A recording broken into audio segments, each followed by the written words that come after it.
కోనసీమ జిల్లా రాజోలు జనసేనలో వర్గపోరు సద్దుమణిగింది. నిన్న రాజోలులో జనసేన పార్టీ ముఖ్య నేతలు రెండు వర్గాలుగా విడిపోయి పరస్పరం భౌతిక దాడులు చేసుకుని ఇరువైపులా కేసులు పెట్టిన సంగతి తెలిసిందే. రాజోలు జనసేన ఎమ్మెల్యే దేవ వరప్రసాద్ ఈ రోజు తన పుట్టినరోజు వేడుకలను సైతం పక్కన పెట్టి సమస్యపై దృష్టి సారించారు. ఇరు వర్గాలను సున్నితంగా మందలించి రాజోలు అభివృద్ధికి పాటుపడాలని సూచించారు. నిన్న జరిగిన ఘటన కేవలం అపోహలు, అపార్థాలతోనే జరిగిందని, భవిష్యత్తులో ఇటువంటివి జరగకుండా చూడాలని హితవు పలికారు. గత కొంతకాలంగా రాజోలు అభివృద్ధికి దూరంగా ఉందని, అందరూ అభివృద్ధి వైపు అడుగులు వేయాలని కోరారు. దేవ వరప్రసాద్ సూచనతో నియోజకవర్గ అభివృద్ధికి కృషి చేస్తామని నేతలు తెలిపారు.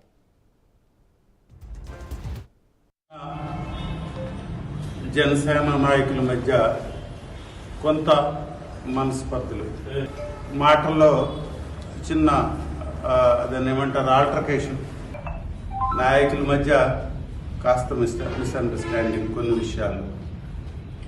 ఈరోజు ఒక మంచి వాతావరణంలో అందరూ కూర్చొని జరిగినవన్నీ కూడా సమీక్షించుకోవటం జరిగింది. ఇక్కడ మేము చివరికి ఒక రకమైన మంచి వాతావరణంలో అందరూ కూడా కలిసి పనిచేయాలి, ప్రజలకి సరైన అభివృద్ధి ఫలాలు అందజేయాలి అనే సదుద్దేశంతో ముందుకెళ్ళాలి తప్ప పర్సనల్గా ఒకరు గొప్ప అంటే ఇంకొకరు గొప్ప అనే ఈ ఆలోచన చాలా చిన్నది. ఇలాంటి ఆలోచన మంచిది కాదు. తప్పనిసరిగా ప్రజలకు కావాల్సింది ఏంటి? ఎందుకంటే చాలా సమస్యలతో రాజోలు నియోజకవర్గం సతమతం అవుతుంది. ఈరోజు ఒక మంచినీటి సమస్య అయితే, ఇంకొక రక ఈ డ్రైనేజ్ సమస్య, ఇవి కాకుండా చాలా కొన్ని సమస్యలు ఉన్నాయి.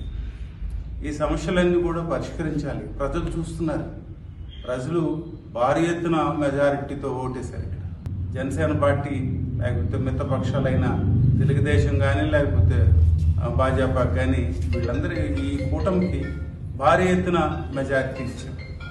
ఎందుకంటే ప్రజల్లో అంత ఎక్స్పెక్టేషన్ పెరిగింది. దాన్ని తీర్చాల్సింది, ఆ టార్గెట్లు రీచ్ అవ్వాల్సిన అవసరం మాకుంది. కాబట్టి నాయకులుగా వీరందరూ కూడా కలిసికట్టుగా ఒక టీం లాగా పనిచేయాల్సిన అవసరం.